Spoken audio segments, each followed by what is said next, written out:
Hello everyone, आप सभी का स्वागत है हमारे YouTube channel infinity classes Gorakhpur के करंट अफेयर की क्लासेस में। तो चलिए दोस्तों, आज के टॉपिक वाइज करंट की क्लास को हम स्टार्ट करते हैं और देखते हैं अपने पहले क्वेश्चन को। तो पहला क्वेश्चन हमारा ये दिया हुआ है कि हाल ही में फिलिस्तीन के नए प्रधानमंत्री के रूप में किसे नामित किया गया है। ठीक है, हाल ही में फिलिस्तीन के नए प्रधानमंत्री के रूप में किसे नामित किया गया है। तो सबसे पहले हम लिखेंगे फिलिस्तीन। देखिए फिलिस्तीन, ठीक है, फिलिस्तीन प्राधिकरण,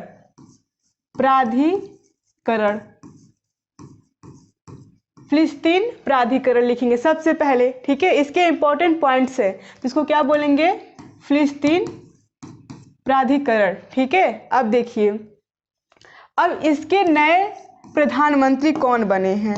ठीक है, नए प्रधानमंत्री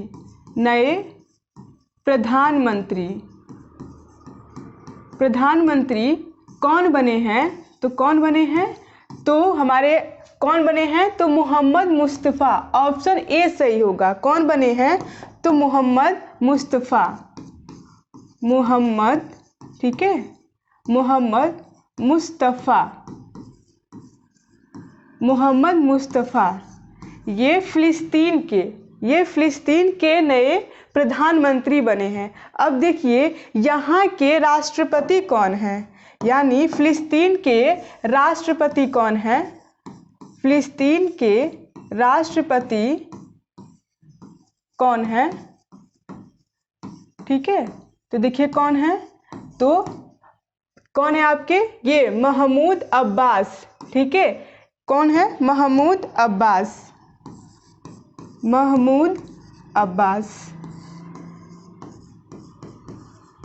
ठीक है, देखिए महमूद अब्बास। देख लीजिए एक बार कि फिलिस्तीन प्राधिकरण के नए प्रधानमंत्री कौन बने हैं, तो मोहम्मद मुस्तफ़ा ये बने हैं। ये ध्यान रखिएगा, इनका नाम क्या है, मोहम्मद मुस्तफ़ा। और यहाँ के राष्ट्रपति कौन है, यानी फिलिस्तीन के राष्ट्रपति कौन है, तो कौन है भाई साहब, देखिए महमूद अब्बास। ये आपके यहाँ के राष्ट्रपति हैं। चलिए अब इनको हम देखते हैं कौन है। तो देखिए ये हमारे रहे महमूद अब्बास। ठीक है, देख लीजिए ये आपके कौन है, तो ये हमारे राष्ट्रपति हैं। ठीक है, राष्ट्रपति। अब ये कहाँ के हैं, तो ये फिलिस्तीन का भी हमने बताया। और ये आपके कौन है, नए प्रधानमंत्री।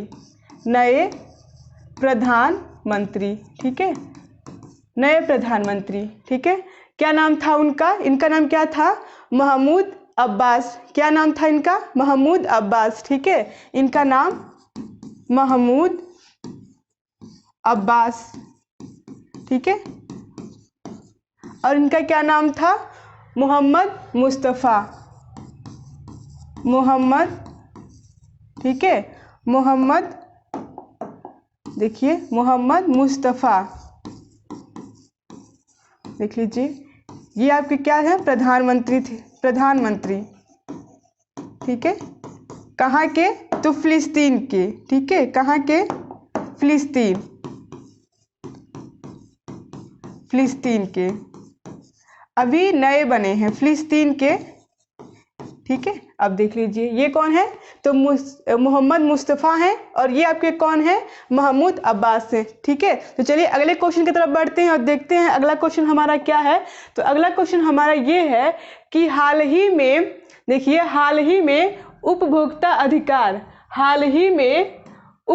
अधिकार दिवस सन 2024 में कब मनाया गया है। तो सबसे पहले हम लिखेंगे विश्व उपभोक्ता अधिकार दिवस। विश्व उपभोक्ता, ठीक है, उपभोक्ता अधिकार दिवस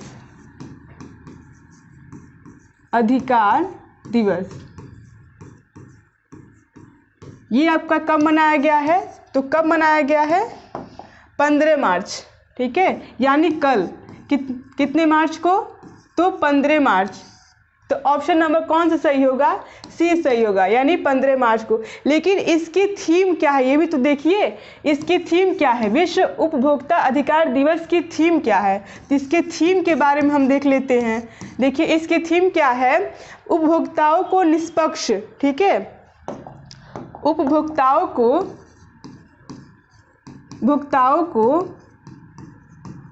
ठीक है निष्पक्ष, ठीक है, निष्पक्ष और जिम्मेदारी, उपभोक्ताओं को निष्पक्ष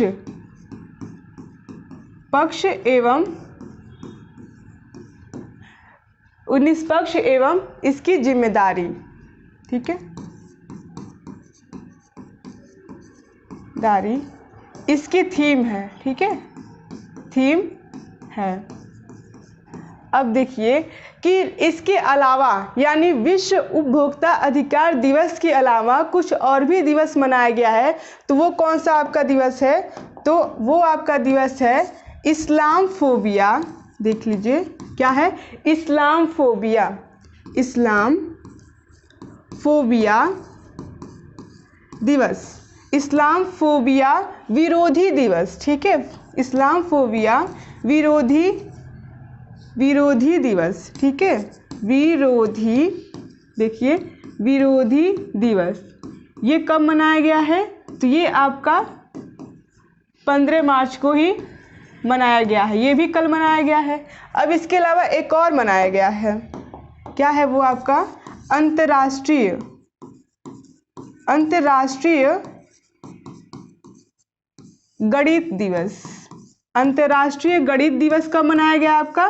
तो ये मनाया गया है 14 मार्च को, ठीक है, 15 मार्च को नहीं मनाया गया है।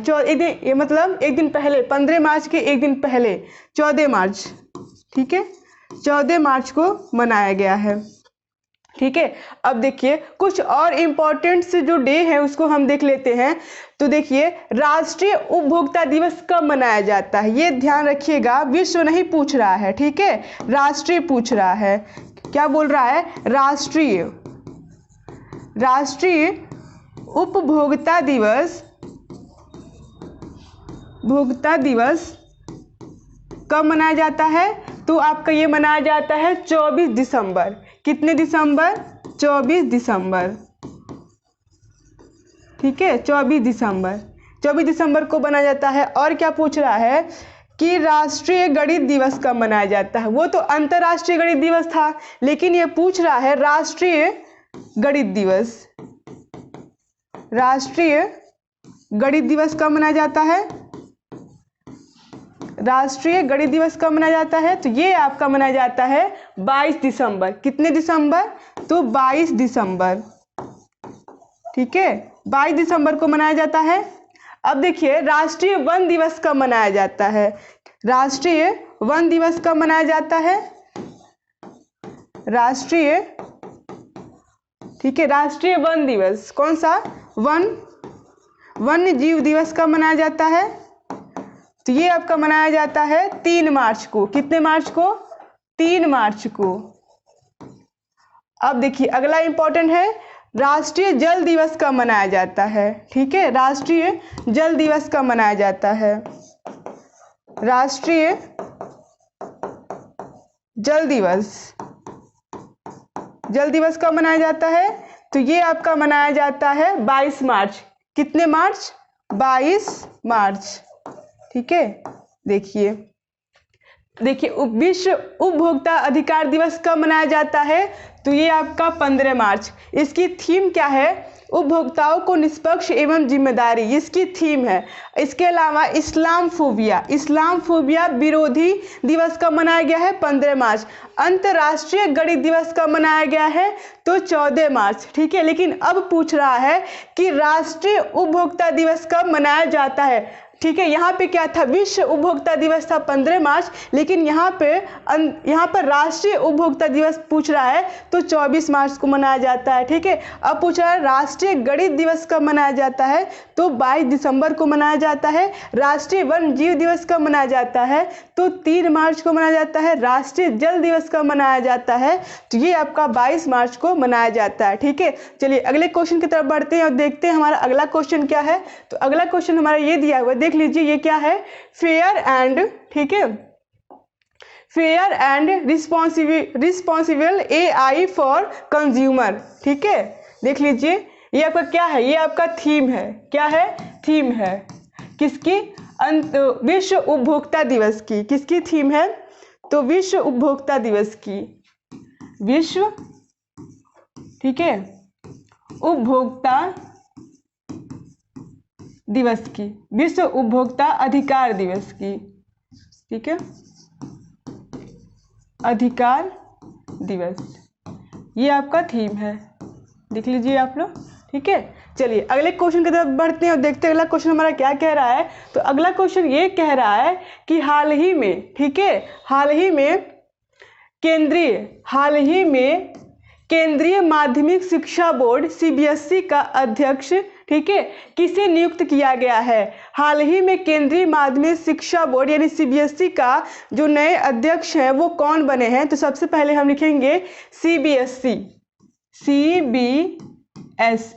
ठीक है। अब देखिए इसका फुल फॉर्म क्या होता है, सेंट्रल, ठीक है, central board of secondary education, ठीक है, central board of secondary education, central board of secondary education, देख लीजिए कि आपका फुल फॉर्म होता है central board of secondary education, यानी हिंदी में क्या हो जाएगा, केंद्रीय, ठीक है, केंद्रीय माध्यमिक शिक्षा बोर्ड, क्या हो जाएगा, केंद्रीय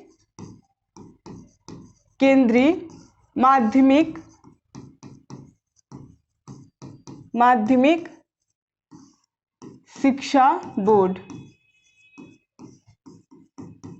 ठीक है। अब इसके जो नए अध्यक्ष हैं वो कौन बने हैं, ठीक है, यानी इसके नए अध्यक्ष कौन हैं, नए अध्यक्ष कौन है, तो उनका नाम है राहुल सिंह। क्या नाम है उनका, देख लीजिए, राहुल सिंह, ये फिलहाल क्या है, तो ये IAS ऑफिसर भी हैं, ठीक है, ये भी ध्यान रखिएगा। तो ऑप्शन नंबर A सही होगा, राहुल सिंह। लेकिन किसके स्थान पर राहुल सिंह को नियुक्त किया गया है central board of secondary education के तौर पर, ठीक है, किसके स्थान पर, तो किसके स्थान पर, निधि, देख लीजिए उनका नाम क्या था, निधि छिब्बर, ठीक है, निधि छिब्बर के स्थान पर, ठीक है, राहुल सिंह को नियुक्त किया गया है निधि छिब्बर के स्थान पर। अब बात करते हैं निधि छिब्बर प्रेजेंट टाइम में क्या है, तो निधि छिब्बर प्रेजेंट टाइम में आपके क्या है बताइए, तो ये आपकी हैं नीति आयोग की, ठीक है, ये क्या है आपके नीति आयोग की सलाहकार हैं। कौन सी, नीति आयोग, नीति आयोग की सलाहकार हैं, ठीक है, यानी नीति आयोग की क्या है, ये सलाहकार हैं, ठीक है। कौन है, निधि छिब्बर हैं। अब देखिए लेकिन यह CBSE जो पैटर्न होता है इसका एक आदर्श वाक्य भी होता है, ठीक है, CBSE पैटर्न का आदर्श वाक्य क्या होता है, इसका आदर्श वाक्य होता है, आदर्श वाक्य, अब देखिए इसका आदर्श वाक्य क्या होता है, अस्तो मां सद्गम्य, क्या होता है, अस्तो मां, ठीक है, अस्तो मां, देख लीजिए, अस्तो मां सद्गम्य, देखिए अस्तो मां सद्गम्य, ठीक है, अस्तो मां सद्गम्य इसका वाक्य होता। अब देख लेते हैं इसका हिंदी में क्या अर्थ निकलेगा, इसका अर्थ यानी हे मां, ठीक है, हमें असत्य की ओर से सत्य के तरफ ले जाइए। हे मां हमें सत्य से, हे मां हमें असत्य से, ठीक है, हे माँ हमें असत्य से ठीक है सत्य की ओर ले जाइए।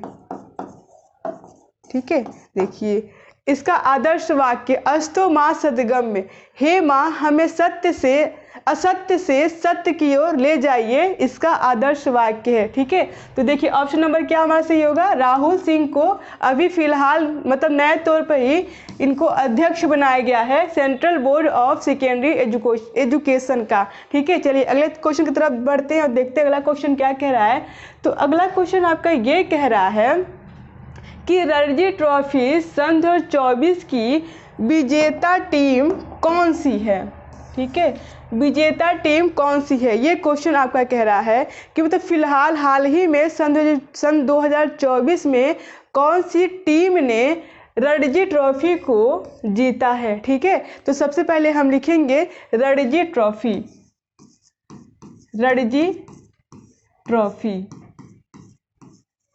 सन 2024। ठीक है, अब देखिए ये किससे संबंधित है, तो ये आपका क्रिकेट से संबंधित है। किससे, क्रिकेट से संबंधित है। ठीक है,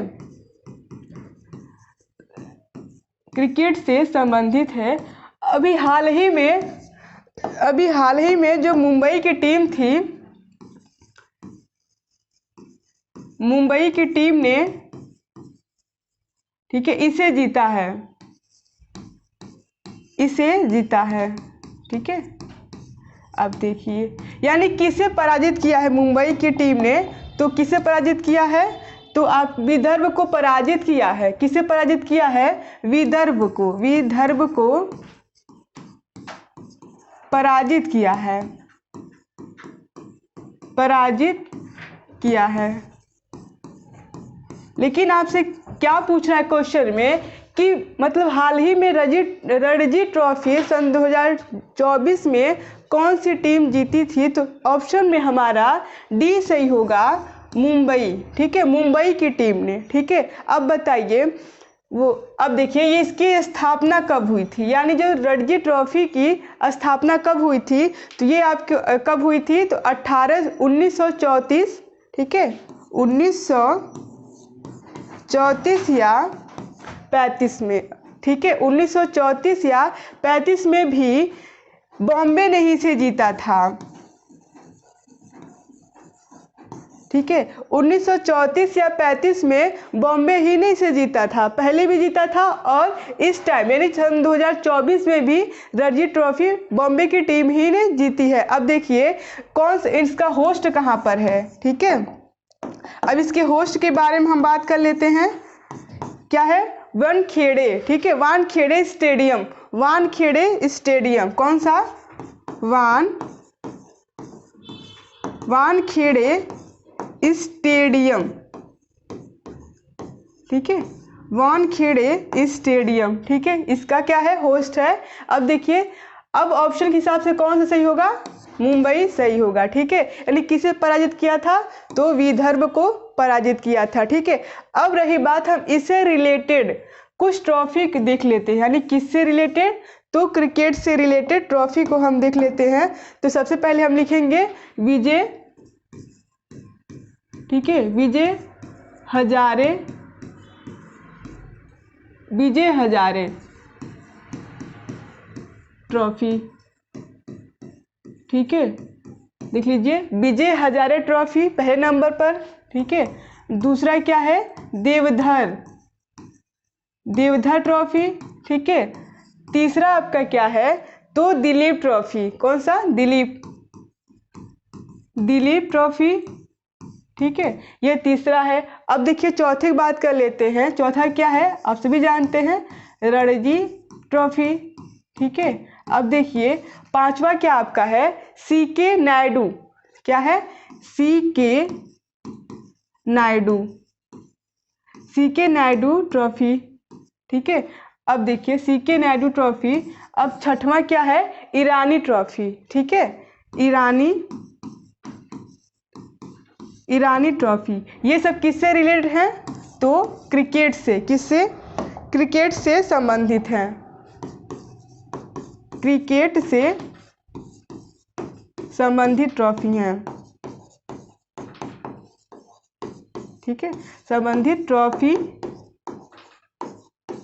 हैं, ठीक है। देखिए, Vijay Hazare trophy, Deodhar trophy, Duleep trophy, Ranji trophy, C K Nayudu trophy और ईरानी ट्रॉफी, ये सब हमारे क्रिकेट से रिलेटेड ट्रॉफी हैं। तो फिलहाल में मुंबई की टीम ने सन 2024 में रणजी ट्रॉफी को जीता है। चलिए अगले क्वेश्चन की तरफ बढ़ते हैं और देखते हैं अगला क्वेश्चन हमारा क्या कह रहा है। तो अगला क्वेश्चन हमारा ये कह रहा है कि हाल ही में पानी और हवा, ध्यान दीजिएगा, हाल ही पानी और हवा में, ठीक है, हवा में दोनों में काम करने वाला हाइब्रिड मानव रहित वाहन किसने विकसित किया है? ठीक है, कौन सा वाहन? हाइब्रिड मानव रहित वाहन, ठीक है। तो सबसे पहले हम लिखेंगे किसने?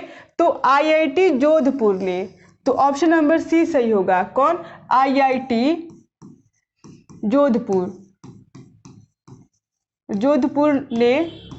जोधपुर ने इसे विकसित किया है, ठीक है। कौन सा?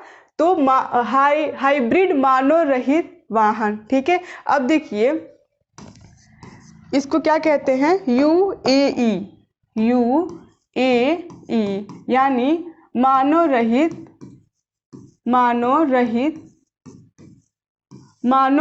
वाहन, ठीक है, मानव रहित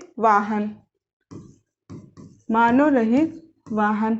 अब देखिए इसको क्या बोलते हैं? तो इसको हम क्या बोलते हैं? तो इसको हम ड्रोन कहते हैं। क्या कहते हैं? ड्रोन कहते हैं, ठीक है, ड्रोन कहते हैं। लेकिन ये ऐसा ड्रोन बनाया गया है, जो आईआईटी जोधपुर की टीम ने ऐसा एक ड्रोन बनाया है जो पानी के अंदर और हवा दोनों में चल सकता है, पानी और हवा में, ठीक है, पानी और हवा दोनों में चल सकता है, दोनों में चल सकता है, ठीक है। इसके अलावा समुद्र में, ठीक है, इसके अलावा समुद्र में, ठीक है, तेल रिसाव, प्रदूषण, तेल रिसाव प्रदूषण की मैपिंग के लिए भी, ठीक है, के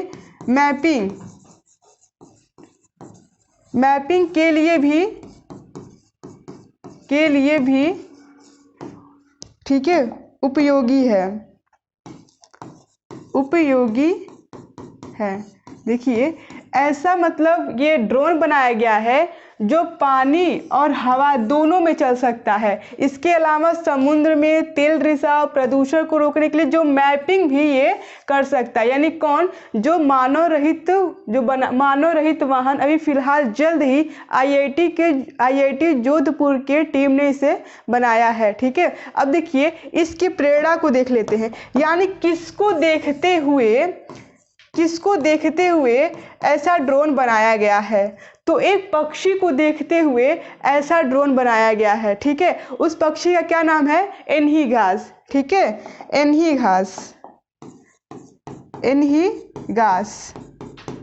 एनहीगास पक्षी को, ठीक है, देखते हुए ये बनाया गया है। ये पक्षी पानी और हवा,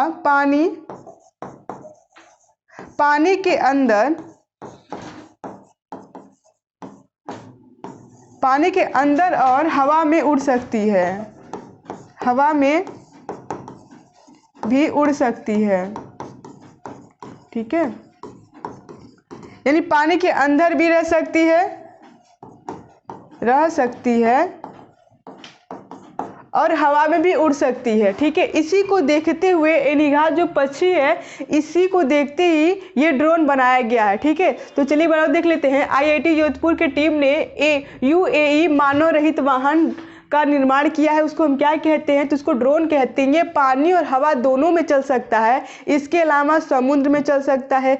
तेल रिसाव, ठीक है, तेल रिसाव प्रदूषण को रोकने, प्रदूषण की जो मैपिंग करने के लिए उसमें भी उपयोगी है, यूजफुल है, ठीक है। ये किसको देखते हुए बनाया गया है, तो इन्हीं घास पक्षी को देखते हुए बनाया गया है, क्योंकि ये एक ऐसा पक्षी है जो पानी के अंदर भी रह सकता है और हवा में भी उड़ सकता है, ठीक है। तो ऑप्शन नंबर कौन सही होगा हमारा, IIT जोधपुर सही होगा, ठीक है। चलिए देख लेते हैं इस ड्रोन को, हम देख लेते हैं। देखिए आपका ये ड्रोन है, ठीक है, कौन सी टीम ने बनाया है, तो IIT जोधपुर, ठीक है। देखिए ये आपका है, देखिए यहाँ पे कैमरे भी लगे हुए हैं, और कौन बनाया है, तो IIT जोधपुर, ठीक है। क्या है, ये ड्रोन है, और ये कैसा ड्रोन है, ये आपका हवा और पानी दोनों में काम करेगा, हवा और पानी दोनों में, देख लीजिए हवा और पानी दोनों में काम करेगा, ठीक है, दोनों में काम करेगा, ठीक है। देखिए आप देख सकते हैं ये बनाया गया है आपका, देखिए, और इसके कैमरे को देखिए यहाँ पे फिट कर दिया गया है किसी भी चीज़ को रिकॉर्ड करने के लिए, या ठीक है, या पिक लेने के लिए बहुत ही ज़्यादा ही ये उपयोगी है, ठीक है। देख लीजिए ये कौन सी टीम ने बनाया है, तो IIT जोधपुर की टीम ने इसे बनाया है, ठीक है। तो चलिए दोस्तों, आज का टॉपिक हम यहीं पे समाप्त करते हैं। हम आपसे अगले कल नेक्स्ट वीडियो के साथ मिलते हैं। तब तक के लिए आप पढ़ते रहिए और हमारे चैनल को फॉलो करते रहिए। Thank you.